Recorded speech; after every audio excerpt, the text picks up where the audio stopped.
Welcome to the Mo podcast. A place where individual stories come to life.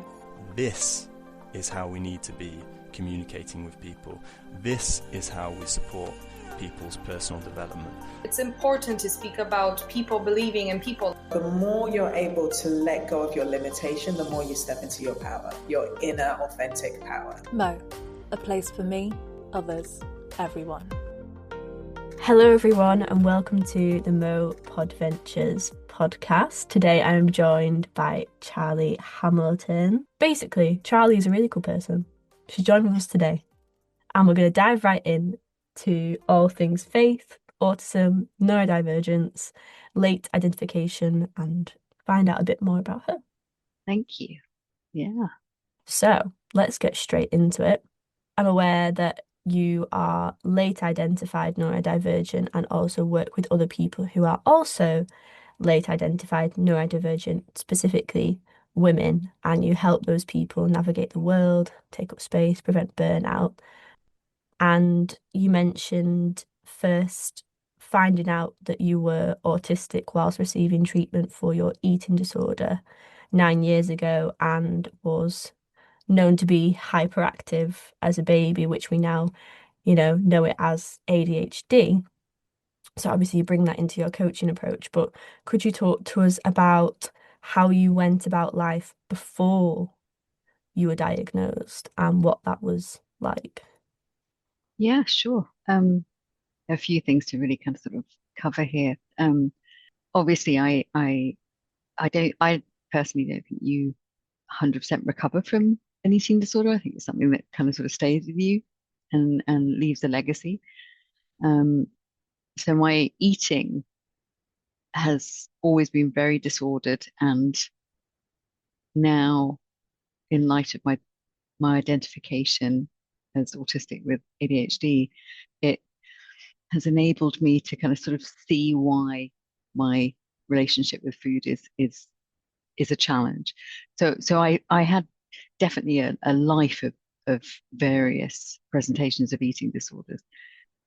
I had problems making friends, although my friends now would probably go, don't be daft.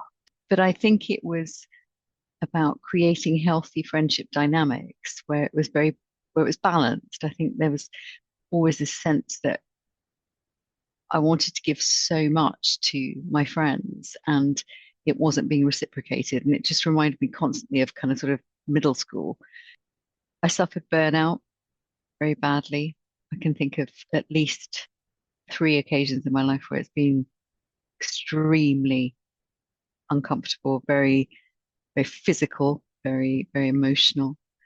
I definitely had emotional outbursts throughout my life where just frustration just built up, and I had no outlet. I had no understanding of what I could do with that and what, where that was coming from. And then I guess it's about being able to adequately articulate your needs. I had no language to accompany the way that my brain worked. So I guess generally speaking, it's kind of, how was it before? It was lonely. It was lonely. Even if I was in the middle of a crowd, it was lonely. I've spoken to a few people who have had or still, when you say eating disorders and then you say it never really goes away, the people that I've spoken to that have said who have had eating disorders share the same vein in that they say it's always something that you have. And I can also empathize with what you say about having friendships and overextending yourself and giving so much of yourself and feeling as though maybe not reciprocated or being burnt out from those friendships because you're trying to give so much. How did you find an equilibrium where you felt like your friendships gave back the same as much as you put in? Well, I think I'll pivot a bit that question, because I think that it's more that I've understood now as I get older and in light of kind of discovering a lot about my neurology. I know that I have very, very high expectations of myself, and that translates into high expectations of others. that's accompanied with a certain degree of naivety where I kind of sort of expect my love for my friends to be reciprocated Yep. in similar ways to Yep. the way that I show it. Yeah. And I don't think that's always possible. I think as you get older, you get more accepting of the fact that your way of demonstrating affection and consideration for others isn't always going to be the same way that your friends will then play it out.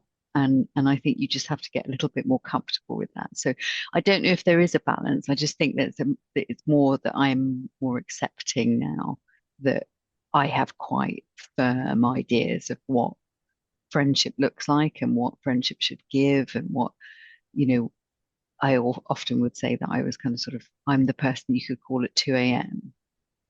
And say, would you drive up the M1?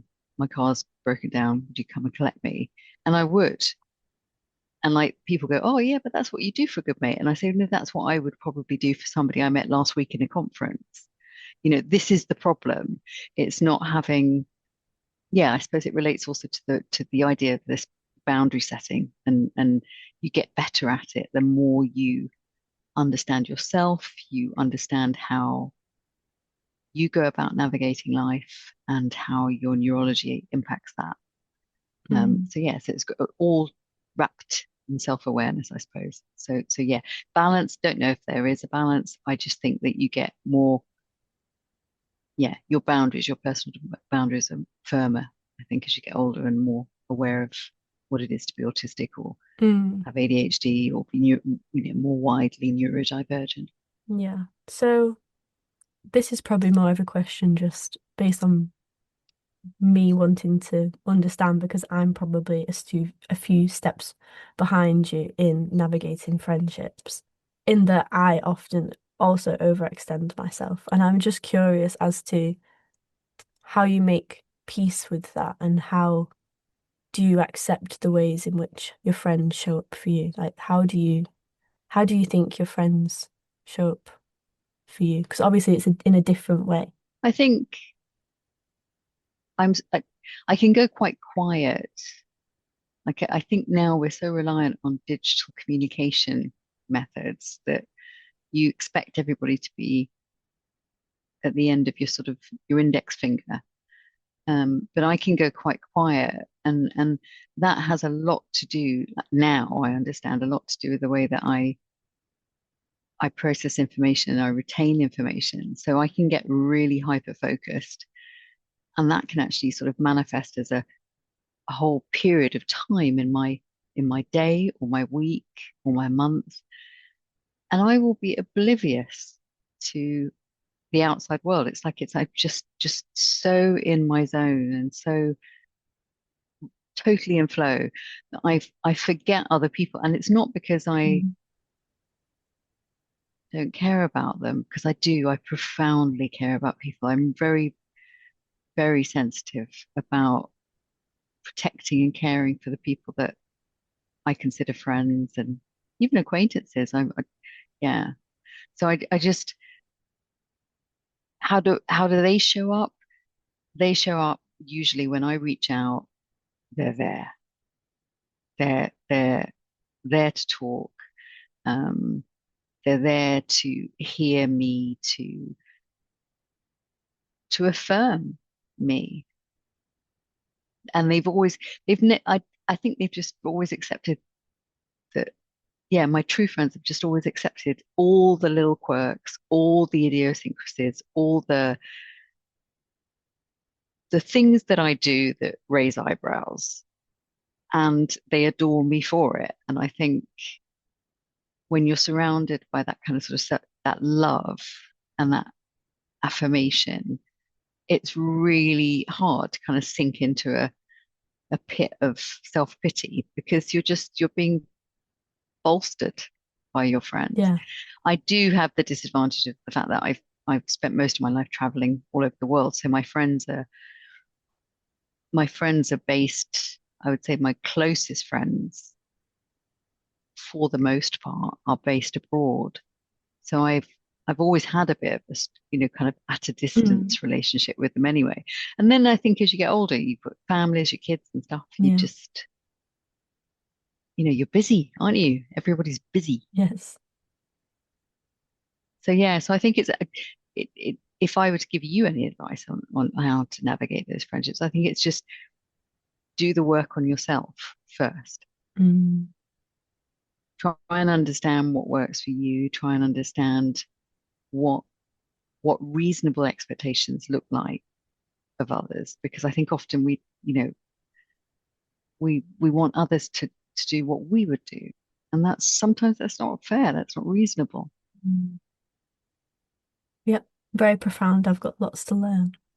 I just want to touch on now, obviously, I feel like we just brushed past the fact that when you were diagnosed, it was when you were going through your eating disorder, and what that must have been like, because you're already going through something else, which is so, it completely enwraps all of your life and how you go about things day to day. And obviously your relationship with food, but then to be diagnosed or identify as having autism, it must have been quite a lot. Did you feel like angry or relieved? What was it like? Yeah, that's a really good question. I think incredulous is probably the word that comes to mind. I think I certainly experience this with a lot of my clients and the communities actually that I work within. It's a terrific sense of imposter syndrome. So there was kind of like, am I autistic enough? Like, I don't fit that kind of Yeah. that pattern. And this is obviously before I understood the range presentations and also Yes. familiarize myself with this idea of this internal presentation, in fact. And then I realized that it started to make so much more sense when I started reading the literature and seeking professional support, but incredulous initially, and then desperately sad for quite a while, because you look back on your life and you are mourning those lost opportunities and all of those kind of sort of broken relationships, or times when you, now looking at it, it was burnout, but at the time you didn't have the necessary tools or understanding to be able to support yourself. I mean, that's why there's a real need for practical, individually kind of sort of designed, evidence-informed I'm going to say diagnosis, but I call it identification support. It's mammoth. You get the confirmation of something that you're, by at that point, I think most people are kind of convinced one way or another. And then you're kind of left hanging, like, where do I go from here? This is mad. And you rewrite your personal narrative. And you now work with people who are probably going through that process as well. Yeah, I do a lot of work with late diagnosed autistic,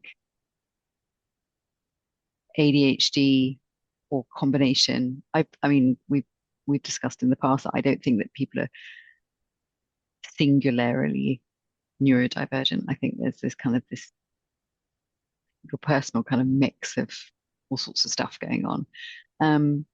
Yeah, I work with women who have reached that point. A lot of them are self-identifying. By that, we mean that they haven't, for whatever reason, they haven't had a formal assessment with the psychologist, but they found meaning in that identification. They found themselves through that process, but thereafter they don't know what to do. I think when you mentioned about the grief, but also the imposter syndrome of identifying as autistic, and perhaps the, not stigma, but the signs that we would typically attribute to autism for perhaps males, you know, people, they say like obsessions with specific subjects like trains or things like that, and how different it is now in the research that is coming out for women, in that autism can show up in so many different ways that you don't just fit a box. And there's some cases of when women have gone to the doctors and they've been told, well, you don't fit these categories, so therefore you're not, and how that is just a whole other issue. Was that in any way your experience, or did you feel like you had to like state your case? When I was first identified, it came completely out of the blue, and it was off the back of endless conversations around eating. So it wasn't even related to an intentional kind of need to be identified, diagnosed, call it what you will. I definitely find that there is, across the country and internationally, there are very, very different levels of understanding of autism as it presents in, now I could say as it presents in women and girls and women, but really that, I think that in itself is even too simple a statement, because I think Mm, I've seen so many different um, ways of being, which is beautiful, isn't it? Because we're unique, and the idea that your brain is unique and there is no other brain like yours is, I think, is a beautiful idea, which is part of the neurodiversity paradigm, this idea that kind of sort of we're an ecosystem, we're just all different, we should be more accepting of these differences and not try to kind of standardize everything in our lives. Um, there's a move, and one that is wholly embraced, I think, by the autistic community, to avoid any kind of qualifiers, anything that sort of yeah. grades or rates your autism, because it's such a personal experience, and it also it varies enormously from day to day. It's what happens in your environment. It's other factors like sleep and whether you've had like 25 coffees. It's such a personal, lived and live experience. Um, I have experience of lots of clients who have come to me and said initially it was very, very difficult to get placed on a list to be assessed, because no matter how much hard work they'd done on sort of researching and reading around the topic, and you better than anybody else. And even though they had certitude that they fit with that profile, they really had to push to get assessments. Some Mm, people would say things so banal like, I was told I can't be autistic because I make eye contact, which is hilarious, because that's just, you can't you know do in one brush stroke say that all autistic people don't make eye contact. It's just silly. It even sounds silly mm, saying it. And also girls are so, yeah. we do understand that there's a lot of gender norms and society kind of playing into this, but we understand that girls are um, have a tendency to be more conforming, uh, more socially aware of kind of the norms and what people are expecting of them, whether or not that then links into what we expect of girls anyway, is Yeah. a totally different podcast. But there's definitely evidence to support that they are just, I guess, just more inclined to try and fit. And I Yeah. can think that somehow has led to this kind of idea of this internal and external presentation. So I Mm, prefer that, if I'm honest. I prefer kind of sort of saying yeah. my presentation is for the most part 24/7, for the most part internal. But Mm, at its worst, it is very external. Mm, yeah. I'd just like to also share that I wouldn't say that I identify as being autistic, but my partner is. And sometimes he goes to me, "Oh, you're being so autistic right now," because he recognizes autistic traits in me. And he's like, "Oh, that's just your autism coming through." And it just has made me realize that I don't know myself that much. And he sees behaviors exhibited in my parents and goes, "Well, your dad is a bit autistic." And I'm like, "Really?"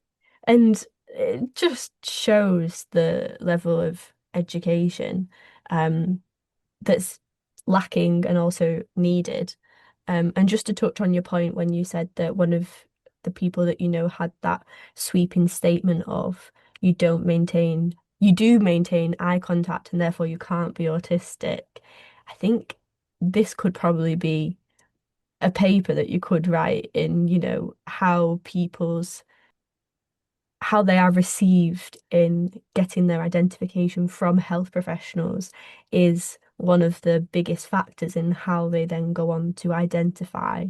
Because I once went to the doctors with PTSD from a relationship, and the doctor said to me, "Well, you didn't serve in Afghanistan, so you can't have PTSD." Crazy.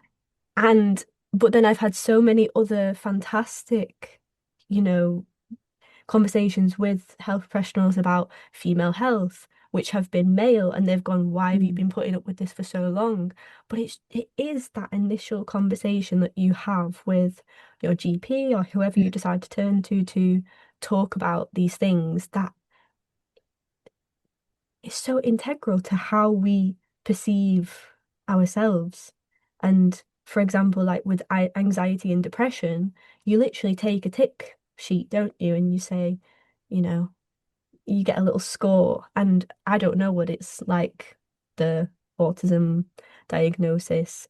And obviously, you research it when you are going through that to identify yourself. If you for whatever reason don't want to go through a diagnosis, I don't know what that's like, but just to have it so laid out for you, like, yeah, if you tick all these boxes and you rate from 1 to 5 for anxiety and depression, that is you, then yep, that's really bad. And I think it's been, I don't know for this for sure, but I feel like it's been the same for so long.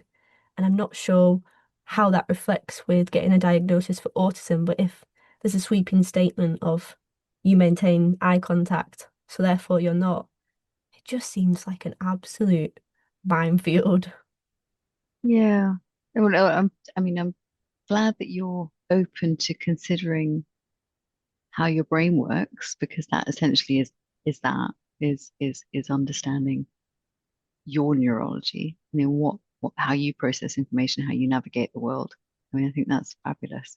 Whether or not you then choose to identify using one word or another is entirely your choice and entirely your where you feel most comfortable. Um, I have clients who prefer to say I'm neurodivergent as opposed to I'm autistic for their own reasons. Yeah, I think I can't, yeah, see, this is what happens. This is the ADHD brain coming in. I've had a second thought in the process of you asking me that question, and the first question is just gone. I was just basically saying, is the process of getting an autism diagnosis a tick sheet? Because, like you said, someone said that sweeping statement of you can maintain eye contact, therefore you're not autistic, and how anxiety and depression has been a tick sheet for so long, I assume. And it's, to me, it's not changed whilst I've been under the mental health radar. Is the autism diagnosis the formal diagnosis, even though people choose to self-identify, which for whatever reason is I accept. Um, but is the formal autism diagnosis that you would get, is that as clear as a tick sheet? It depends. I think I'm going to answer this by saying it depends where you go to be assessed and what the process is and which measures and tools they're using. Um, I think I was very fortunate that it involved several uh, lengthy sessions, and I had, my mum was brought into the mix, and she had a 2.5 hour private Zoom with the psychologist where they were just, God knows what they were talking about, but they were talking about my life Wow. essentially, and what it was to be my mum, which is a really, really weird thing to think Mm. about. But not that, being my mum is weird, but it's just, well, it probably is. But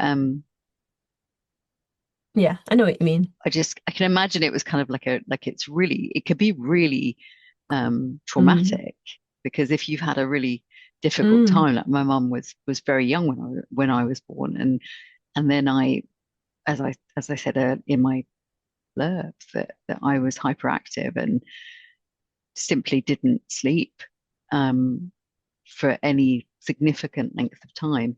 Um, it was very hit and miss, and she was sleep deprived and desperate to understand what was troubling her child, and they didn't really seem to have a term for it. So getting back to your process, I think I had this conversation yesterday about the need for systems, and I think I think it makes common sense, doesn't it, that in order to create efficient systems, efficient responses, you need to have processes, and those processes become systems, and et cetera, et cetera. And it's kind of this spiral into standardization, if you like. It's kind of like a desperation to say, okay, look, we've got so many people who need to be assessed. We've got to Yeah. have a measurement tool that will enable us to do this Mm. efficiently. And that comes from, in my humble opinion, trying to be time efficient, trying to be cost effective, trying to, it's very Yeah. businessy in that sense. And I think everything in life has potential to be reduced. It's really Mm. reductive. It has this potential to reduce to a Yeah. process. And I think we navigate a world where everybody is always trying to simplify things, which can be really Mm. good if it's done with inclusion in mind. Mm. If it's done with trying to make it easier for everybody, then that's fabulous. But if it's done with the idea of kind of just trying to box society into little kind of Mm. groups, and then treatment Mm. plans and approaches are standardized, then I have an issue, because I really do think that we need to be seen as individuals. We need to be valued as individuals, and the potential for somebody to turn up tomorrow with a very, very different presentation of autism Mm. needs to be factored in. Yeah. And yeah, so I think I understand why it can be very standardized and very, very tick Mm. boxy, like you said. Um, and it isn't a fair playing field. It's not, sorry, a level Yeah. playing field. It isn't, because it does depend on where you are. It does depend on who you get referred to, and whether you can go for private assessment or not. Mm. I have a lot of clients who go privately. Yeah. Because I think it's something to be said that at the time you mentioned that you couldn't afford just yourself to pay for your formal diagnosis, and your family all chipped in order to get it. And I think just for transparency to share that, because, not only is the wait list for to go publicly years long, but also when you know that you need something and you have to go privately, like you said, it's not accessible to all. No, no, no, no, it's not. I mean, I explained to you when we first met that I was on the waiting list for years, and then I got an appointment letter come through with the Maudsley, because I was in London at the time. And I can remember that exactly what happened. I rang up because it said call to set your appointment. I rang up, And whilst we were going through the process on the phone, the woman, very lovely lady, asked me, where should I send the confirmation letter to? And I, Very am honestly. very honest. Oh my God, I can't yeah, I don't operate really very well in any other way. But very honestly, I said to her, well, by that point, and bearing in mind this has been years since I was put on the list, by that point we'll be in Hastings. And I can remember that it just went stony, it was just silent, pin drop silent. And then she had to explain to me that because I was moving out of that trust's jurisdiction, or however it works, I'm not an expert in the financing of the NHS, but needless to say, she said that I would have to contact my Hastings GP and get put on their lists. So I think at that point, I just didn't, I was in despair. I was like, what am I going to do? I'd got my head around going for this appointment. I was optimistic that it was going to provide the answers that I so desperately needed for lots and lots of things. So yeah, so after that we opted to go privately, and I did what all good clients do, and lots of research, and found somebody terrific, absolutely terrific and thorough. Mm. Just to also weigh in there of how public sector is and talk about when I was going through my abusive relationship. I was in Nottingham at the time and applied and got put through with all the police and everything. And they said, yeah, we'll put you on the Freedom Programme, the wait list. It was then a year later. So at the time was going through that, I needed it then. And then a year later, then I'd moved to Bolton and they contacted me and they said, oh, we're ready for the Freedom Programme, you can join. And I went, I'm in Bolton now. Like, I'm not even in Nottingham anymore. And then they went, oh, right, well, join up for this one. And then anyway, I eventually joined up. And unfortunately, my experience of that program was re-traumatizing. But anyway, it just goes to show that the wait lists are too long and we need more attention to these things and how little things like that in the, not only the wait lists, but then you then getting put back on the wait list for moving house. There's a lot to be said for it needing to be more flexible. Yeah, yeah, absolutely. I mean, can I say something mildly Yeah. controversial? I almost feel like the assessments aren't the issue, because I would love to see us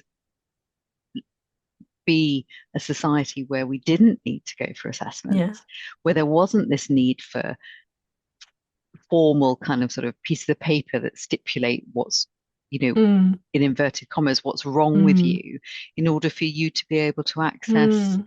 and navigate the world Yeah. appropriately. I mean that links into my doctoral research, but it's essentially, it's all about that. It's about reclaiming our Mm, spaces and making sure that they are truly inclusive. mm.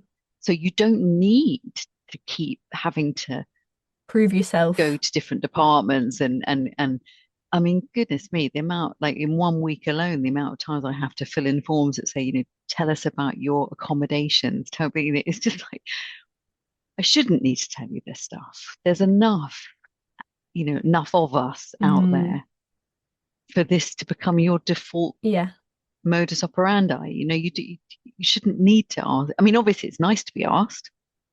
So don't get me wrong. I think it's great that I am being asked, but I would really love us to be in a space where we did a much better job at making support available Mm, everywhere for whomever, for whatever they need. mm, And yeah, and that's going to require billions and billions into the NHS and other systems. yeah. So you think an ideal world would be no formal diagnoses, but people could just self-refer, kind of like they do with counselling at the moment, but you could just self-refer Oh yourself to. yeah, I mean it's utopia, isn't it? It's I think I think it's a big change in society. I just think we need to become wholly more inclusive and accepting of each other. And I think a lot with this, again, this requires effort and investment and all these things that we obviously know are difficult, or well, shouldn't be, but perhaps people will say they are. But I think we need to work out how we do things in a way that is as inclusive as possible. Um, yeah, I mean, yeah, I don't know the firm answer to that. It makes me upset that when I hear stories about um, physically disabled travelers and their experience, for example, of of a train journey or Yeah. a bus journey or something. I'm just like, what, we're in 2025, for goodness sake. Accommodating physically disabled passengers should be just a default. Don't get me started. Yeah, no, I get, well, this is it, isn't it? It's a bit soapboxy, this. We could go on for hours, but I can't, I do understand what holds it up, and that makes me very sad, I think. I was just going to ask, you obviously witnessed firsthand at how the system can fail people and the emotions that people go through once they have identified as neurodivergent in whichever capacity they choose. What do you think? You're saying the cost to have the facilities in place for people to refer themselves to would cost the NHS billions. What do you think the cost is to the world of not having that in place? Well, this is the foundation of so much of the research today that seeks to place an economic cost on the short term thinking that is seems to prevail in our society, where you're just not even beginning to contemplate the amount of investment that will be required when you have to inpatient so many individuals because they broke down, they couldn't get the support they needed, or they couldn't get it in time. I mean, your anecdote about your experience, and I'm very sorry that you went through that, but your anecdote about having like a year later, I mean, that's just, to me, that's unacceptable. It's just unacceptable. Mm. Can't remember the question. What's the cost of not? Billions, billions. I'm sure it runs into billions. Sure, it runs into billions. I mean, mental health has been costed up for a long time, and ultimately, it all comes down to that. I think there's a huge, huge investment in kind of mental health tech again because it's cost efficient and in the light of, and this would be another podcast, but in the light of AI, you can now get an AI counselor to support you. And it's oh yeah. I think it's very short term thinking. But Yeah. the Autism Act is being reviewed, and I know that the committee that are working on that are incredible individuals and have gone to tremendous lengths to ask for an input from various organizations and from the autistic community. And yeah, it's been a really, really powerful outreach. So I'm hoping that more sort of ventures like that will happen where our voices are heard and we're able to input into the solutions that are being created for us. Yeah, definitely. I won't even go into it, but yeah, just the fact that some mental health organizations are, not Samaritans, but one similar that are offering counseling, and all it is a chat bot, just bewilders me. Anyway, Yeah. let's move on from that. You've already mentioned your neuro inclusion doctorate that you're doing at Lancaster University. So let's dive into that, into what is currently happening in research and what you might be doing uh, as part of your doctorate. Yeah, yeah, absolutely. So I'm looking at education and neurodivergence.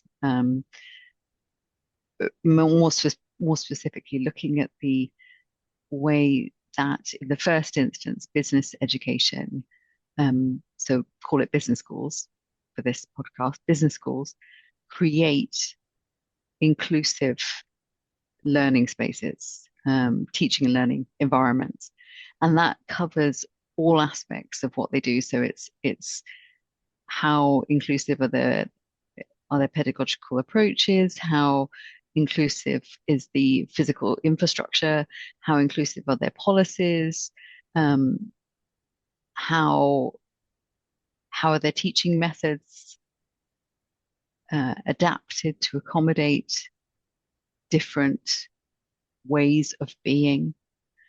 And I am working on an endeavor that will hopefully enable us to rank or to formally assess the level of inclusion within the concept of a business school. And the reason I went about it is because it's quite simply that if you're training generations of business people, and they are going to be the leaders of the future enterprises, future endeavors, future startups, all of it, they're going to sit at the top of industry. And if they are not learning what it is to include everybody and to have that consideration, that general kind of sort of awareness that we do navigate a neurodiversity paradigm and that we are all different, and they are being explicitly taught about inclusion within the constructs of their kind of MBAs and PhDs and whatever they're doing in the business school, how could we possibly expect them, when they then go out to work, to fully understand how to operationalize their teams and to run their organizations? So I want to get in there first before they've had a chance to kind of sort of make their assumptions. Yeah, absolutely. And also my primary objective is to make sure that higher education is fit for purpose for neurodivergent students. Because I have quite strong opinions about tokenism and being seen to be inclusive, and they're doing it and therefore we'll do it. I'd like to see a much more kind of sort of a deeper, more profound understanding of inclusion and really get to the nitty-gritty of how that is manifesting in the classroom and stuff. Yeah, I think I saw someone post about, don't mention that you're being accommodating to a certain group of people that are neurodiverse, because a vast majority of your workforce will probably not be diagnosed or identify, and that putting these accommodations in place should be for everyone, so that people who haven't even met themselves in that way yet can not have to have worked that out, but can use the accommodations just anyway and do it for everybody, not, like you say, not in a tokenistic way, but just to improve everyone's well-being in the workforce. Yeah. I mean, teaching still tends to rely like heavily on linear instruction and timed kind of performance and standardized assessments. So if you have an individual whose brain is working in spirals or images or tangents or just really loves to go on deep dives, that's not going to fit. That will be exhausting, and it eventually could result in people feeling really more othered than anything else, and not completing their course, dropping out. We all know the percentages of individuals who have attained sustainable employment and consider themselves either disabled or neurodivergent. It's yeah, shocking. Yeah.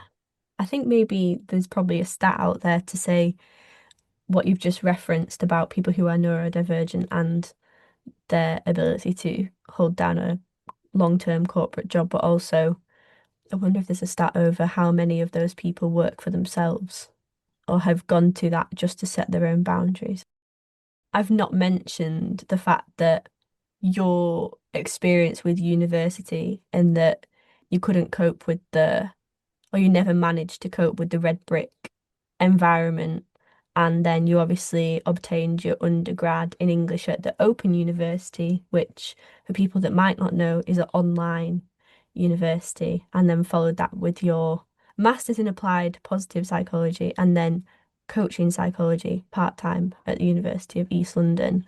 And now that you've reached your PhD, obviously in neuro inclusion, and what you mentioned about making sure that the business schools are training their students in neuro inclusion, that only now you're able to articulate your support needs and actually go through education in a way that serves you. So just thought that was worth mentioning. Do you feel like at the beginning you kind of felt like education wasn't for you or that the system failed you? Did you have to really push to be like, no, I can do this, but it's the actual institutions that are failing me? I've always loved learning. It's like that's my thing. I I enjoy studying. Studying for me is not a hobby or an obligation. It is a lifestyle. I just really enjoy the pursuit of knowledge. Um, schools were, if I'm honest, schools were always very difficult for me. It's easier at primary school.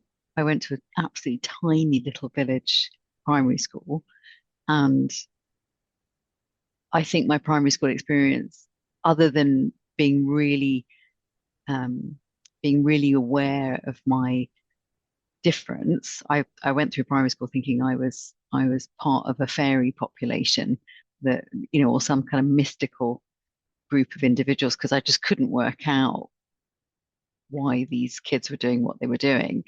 But nonetheless, I got involved and I did my best, and I think overall primary school was quite cool.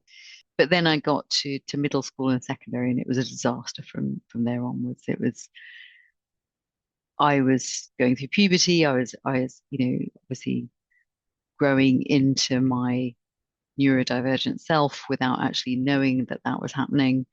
And the things that a 5-year-old can get away with aren't quite the same as what a 12-year-old or 14-year-old or a 16-year-old can get away with. And so I was constantly getting into trouble. And it wouldn't be for anything like kind of rule breaking, because I'm a stickler for rules. I have a really, really strong sense of doing the right thing, what's right, what's wrong. And if you give me a rule, then I will stick to that rule. But it was more about my kind of overwhelming sense of social justice, which is I talk to my clients, and it seems to be kind of a really common theme where I was the person that I just can't keep quiet if I think something is not being done justly or that another person is being unfairly treated. I mean, that makes me sound like kind of sort of like a Mother Teresa figure, but that's not it. It's more that I would speak up when my peers would have the good sense to keep quiet. And I was constantly in trouble for things like that. And also I became, depending on what I'm, feeling on the day, I become quite literal. And that combined with a really, really good sense of humor, because I do believe I have a good sense of humor, is a diabolical combination at middle school and secondary school. Just to give you an example, I had two lessons sequentially in secondary school, and I can still remember to this day. I found the teacher very annoying. I think it was because, and I have the greatest respect for teachers, so please don't all comment.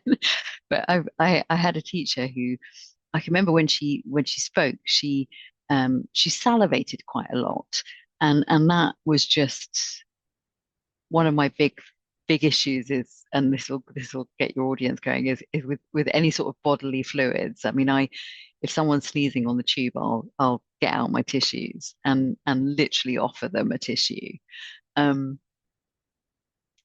Anyway, yeah, so she's salivating at the mouth, and I was getting really annoyed with this because she'd made me sit quite up front and all this sort of stuff.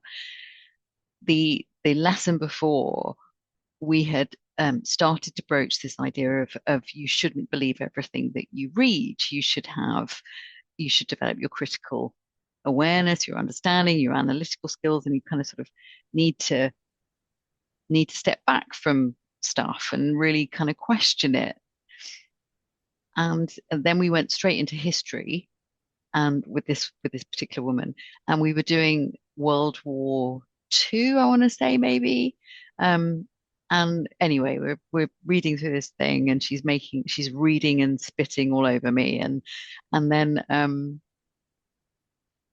I put my hand up and I say to her, "How do you know it's true, all of this?"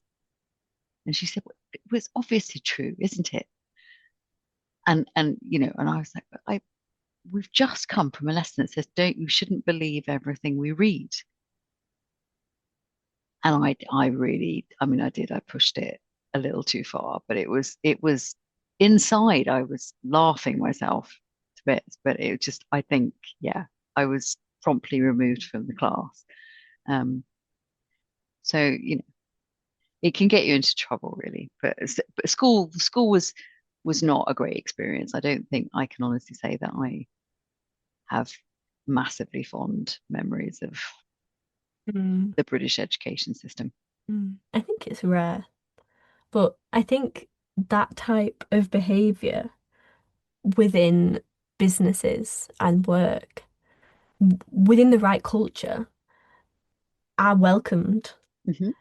But I think obviously within a school environment, you have to be quite like subversive and submissive, and you're expected to conform. And you taught the mitochondria is the powerhouse of the cell and all that jazz, and then you learn certain things about science, and then you go to A level or the next thing, and they go, well, actually, that wasn't quite true. Mm. And I think I wouldn't blame you for asking that sort of question. It seems quite logical to me. Well, she was annoying me. She was spitting on me, and I wanted to annoy her. And that's good. Anybody that knows me and loves me dearly will know that, if you're annoying me, I'm probably going to annoy you back. I'm surprised you didn't put your book in your face and just be like, I'm protecting myself, miss. Yeah. Yeah. No, yeah. There are too many funny stories. I mean, when I was at work, there was a board that my colleagues placed behind me in the charity I was working at, which was like Charlie's faux pas, where I would just like speak my truth, and it would come out either so bluntly or it would just be plain hilarious to them. I didn't understand what was funny. So I genuinely think I'm funnier when I'm not trying to be funny. When I'm just being me, I think I probably make lots of people laugh. Whether or not they're laughing at me or with me is another thing. I probably do that. I'm definitely accidentally funny. So you've mentioned at the beginning how both faith and autism are such integral parts of your life. When did you find your faith, and how does it weave into your coaching? I don't think I could say that I had like a dramatic moment of finding faith. I think it was something that I gradually grew into. So quiet and kind of persistent. It's always been there, but it's deepened over time, especially through, what we refer to as seasons of uncertainty. There's kind of those periods of difficulty. So faith, I guess, isn't about me having all the answers. It's about that kind of sense of being accompanied throughout my life. But probably that journey began when I was at about 14 years of age. Although I went to C of E schools most of my life and then to a Catholic convent. Um, yeah, I think I really felt my faith acutely from about 14 onwards, which is a long time ago. And as to the coaching question, yeah, I'm very aware that everybody has, like I keep hammering home, everyone is different and they have their different belief systems, and unless somebody asks for that, I don't, or that's the nature of the coaching that I'm doing, I don't explicitly kind of talk about my faith. If it's part of the client's world, then yeah, absolutely, we will definitely discuss it. But it's more about how I kind of hold the space. I try to do that kind of rooted in these strong kind of Christian values of like grace and gentleness and this kind of deep respect for other people. And I think that's probably shaped by my relationship with Jesus, and how I kind of do that in a quiet way, as opposed to unlike a lot of areas of my life that are quite loud. It's about a kind of a quiet care and that kind of general presence that I evoke, I hope, in my coaching. You evoke anyway, just in your general being, might I say. You can definitely feel how at one you are with yourself, and I think that comes across with how you are with yourself and God. And then I'd like to think that because of that peace you have, because of your faith, that invokes people to ask questions. You know, sometimes, not all the time, but when you do have those principles of like grace, forgiveness, and compassion, and respect for other people's emotions and just respect for other people, just having met yourself at that space, it people think, you know, well, why is she like that? How is she like that? And then when you say, well, actually, it's because of my faith as well as my own self discovery and emotional intelligence. It encourages other people to meet themselves in the same emotional way, but also potentially with their own faith as well. Yeah, I mean, I think for many of the kind of neurodivergent women that I coach, or that I happen to kind of have within my sphere, I think just being in a space where they're not being corrected or rushed along, or feels like an act of grace in itself. And what role would you say that your faith plays in your day-to-day life? How does it navigate? How does it change how you navigate life? Um, I think it's probably the thing that kind of sort of gently tugs me back to what matters, I suppose. And like I said earlier, not in this kind of loud or prescriptive way, but in that quiet kind of understanding that you're held, you're loved. I don't have to do anything to earn that love. I think that was huge for me. This really getting to that point where I understood how I am fearfully and wonderfully made in the eyes of God, and that the impact that then has on your kind of sort of people pleasing streak is tremendous. Takes back a lot of that energy. Yeah, yeah, totally. And it reminds me, I guess, that softness is can be strength, and it gives me a language for that kind of sort of that optimism and the hope that I hold dear. Because we live in very Harsh times. troubling, troubling times. And I think it's helpful. I think it's more than helpful. I think it's incredibly replenishing and restorative to be accompanied in faith. I don't think it makes me necessarily better at navigating life, but it does set some principles by which I try to live out my life. But I'm not, like I said, I'm no Mother Teresa. I'm not. It's not. My faith isn't kind of neat or tidy. I still wrestle with doubt, and I have lots and lots of questions, and I'm just a very curious person, so I like to interrogate how I think, but I try and do that with love. Yeah. I think that's a big misconception that people have for people who are religious, is that they're perfect, because it can be messy, and no one is perfect, even if they do have faith. It, like you said, it's the idea that God loves everyone, and just being able to show up and knowing that you're still loved is a very powerful notion.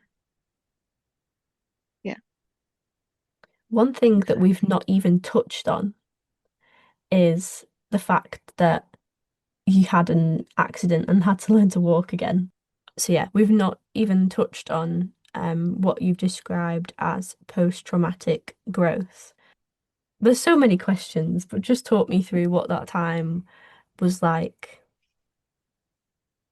I think there's something disorientating about suddenly kind of becoming estranged from your body. I think learning to walk wasn't just a physical thing, it was like a relationship thing, a relational kind of, I had to rebuild the kind of trust in my body because I was a regular runner. Just for a little bit of background, I was crossing the road in Greece and a woman fell asleep at the wheel and it was green for me to cross. So I was doing everything I should do. I didn't have earphones on. I didn't have anything. I just literally stepped out into the street. And in milliseconds, she'd hit me. And she hit me on my right side and I flew through the air and landed on my left. And so sort of concertinaed my hips and pelvis and just instantly put an end to what was becoming a really enjoyable amateur running career. So there was a whole process of kind of sort of rebuilding trust in my body, in the ground, kind of beneath me, and also in the future, in what my future would look like. I think that was another time that my faith was definitely tested. I think the post-traumatic aspect is that I think that now people kind of look at me and they, if they know me quite well, they always say, "Oh gosh, you have such purpose in life. You walk with purpose." And I think that's actually why, because there's a kind of unspoken awareness in me now that walking Mm. is not a given. Mm. It's a genuine gift. I had to work so hard to be able to do it and to have the courage to do it because it hurt. It hurt to stand on my legs. And after surgery, they're very, they're, for lots and lots of reasons, they're very keen for you to get mobile as quickly as possible. I was very, very lucky in that I didn't have, and this is again, I leave it with you, however you wish to interpret this, but I didn't have a scratch on my body. Everything that happened to me was internal. I mean, you would have looked at me and would never have known. Gosh.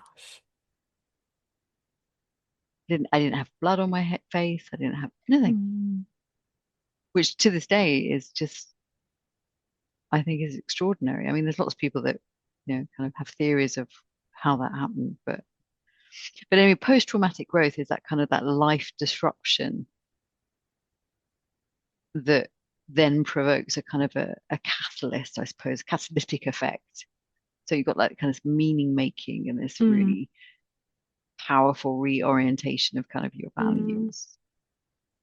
So it's about like holding that paradox, particularly in this case, of like kind of the pain was very, very real, but something new emerged from the pain. I didn't come back.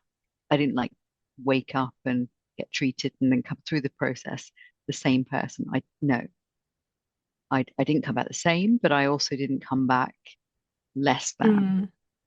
I was just changed. Yeah. I think I had always had compassion, but I think I have a much, much deeper compassion now. Mm. And almost like that kind of internal permission to just honor what really matters in life.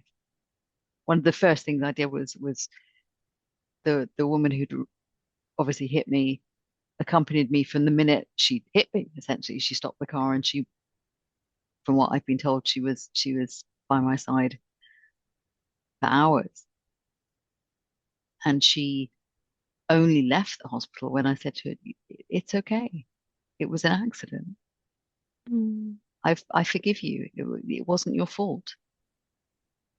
Now, whether or not anyone is to blame, I'm, it's irrelevant to me.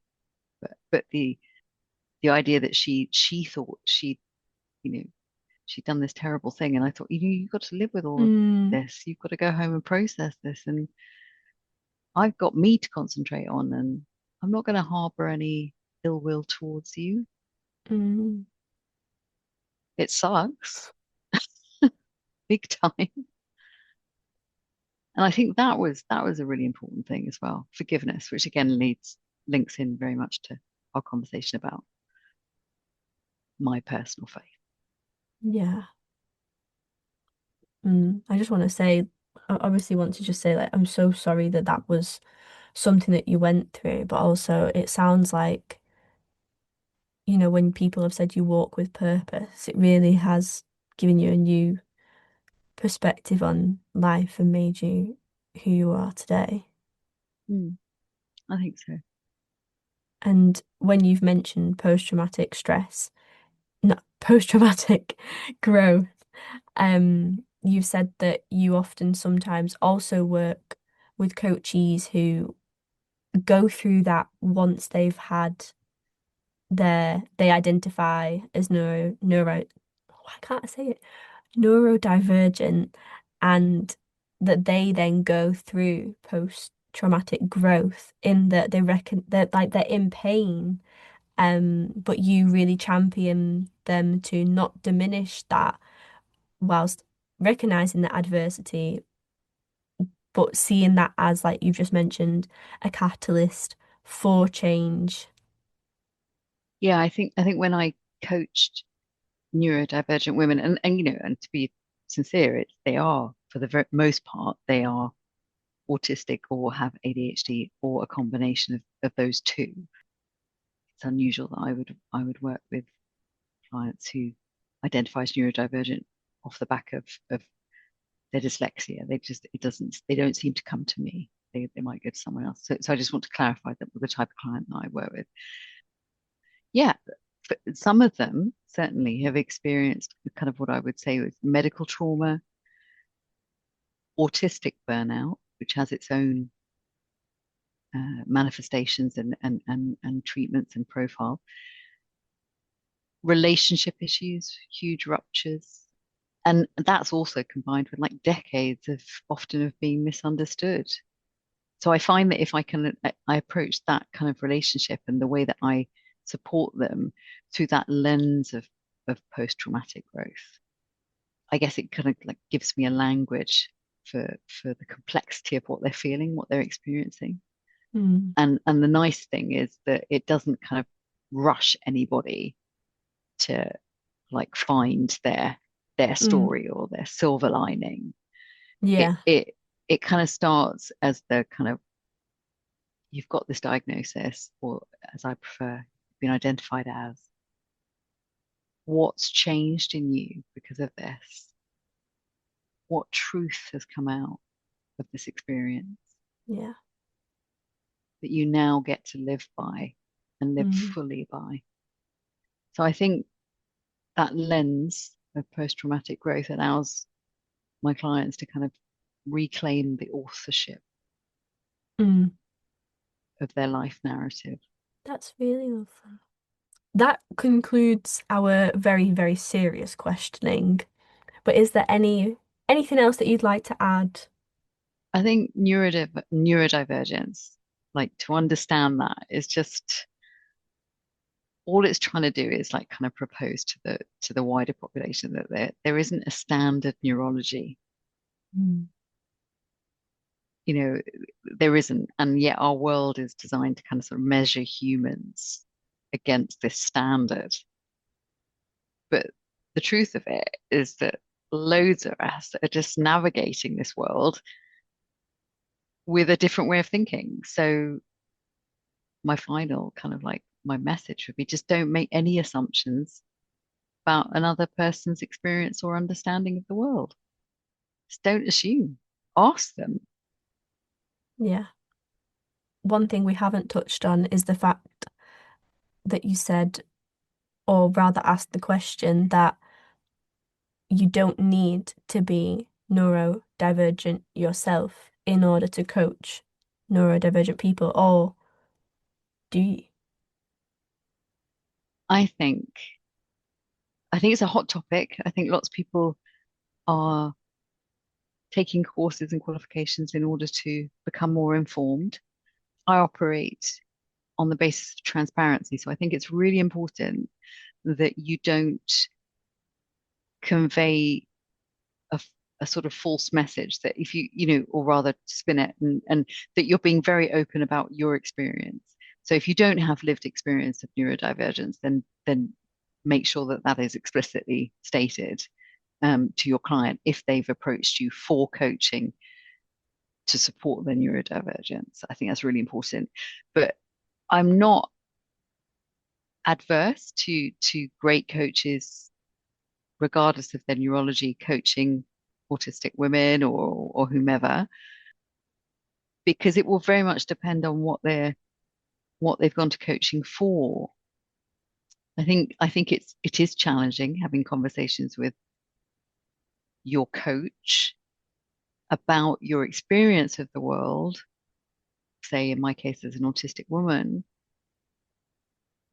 It can be that there's an empathy gap in that if that person is non-autistic, they might not understand what you're trying to get at. So I think it's about assessing who's going to deliver the most successful Yeah.